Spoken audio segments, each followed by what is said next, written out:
दिन भर में होने वाले सभी काम के बीच इतना समय जरूर निकालना चाहिए जिसमें आप शरीर को कम से कम थोड़ा स्ट्रेच कर सकें।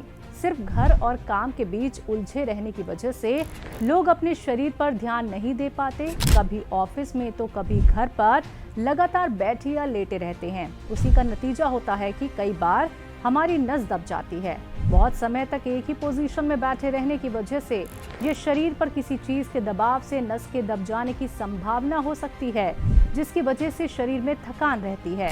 आपको बता दें, शरीर के अलग अलग हिस्सों में नस दब जाने के अलग अलग प्रभाव हमें दिखने को मिलते हैं। शरीर के जिस हिस्से में आपकी नस दब जाती है वहां दर्द महसूस होने लगता है और कई बार समय से ध्यान ना देने पर जहां तक उस नस का जुड़ाव होता है उस पूरे हिस्से में लोगों को दर्द का सामना करना पड़ता है।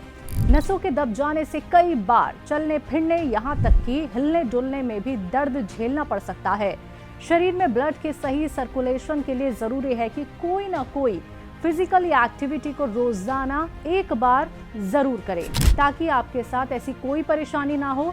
नस दब जाने के कारण सूजन होना सामान्य बात है, जिसके लिए हल्दी और अदरक का इस्तेमाल खाने पीने में जरूर करना चाहिए। अदरक की चाय या हल्दी का दूध आप पी सकते हैं।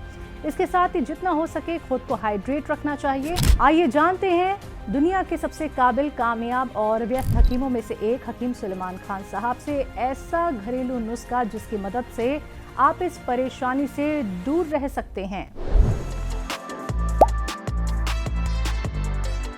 ये मर्ज देखिए होता क्या है कि कमर के ऊपर जो 5 डिस्क है उसमें सबके नाम है L1, L2, L3, L4, L5। यही मैं समझाना चाहता हूँ कि हमारे दर्द होता है टांगों में और मर्ज होता है कमर में।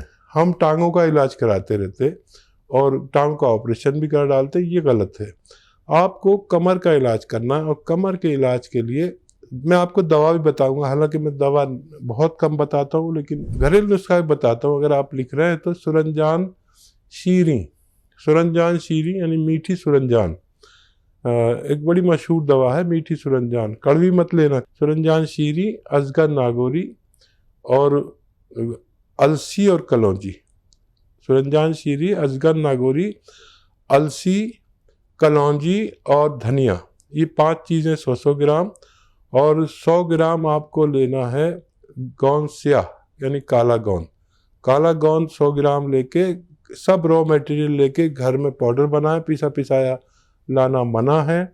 और 1-1 ग्राम तीनों टाइम खा सकते हैं आप और बगैर चर्बी के दूध से ले, कभी पानी से ले, कभी जूस से ले।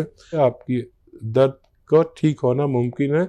वजन उठाने की आपकी पाबंदी है और घर में अगर वेस्टर्न टॉयलेट ऐसा कुर्सी वाला ना हो तो वो होना ज़रूरी है। और कैप्सूल टी केयर भी ले सकते हैं अगर कोई दवा आपको चाहिए और ये नहीं बना सकते। तो कभी लोग शिकायत करते हैं कि हम दवा तो बना नहीं सकते इस उम्र में और आप रॉ मटेरियल बता रहे हो, तो दवा चाहिए तो कैप्सूल टी केयर ले सकते हैं। मुझे उम्मीद है आपको फ़ायदा मुमकिन है।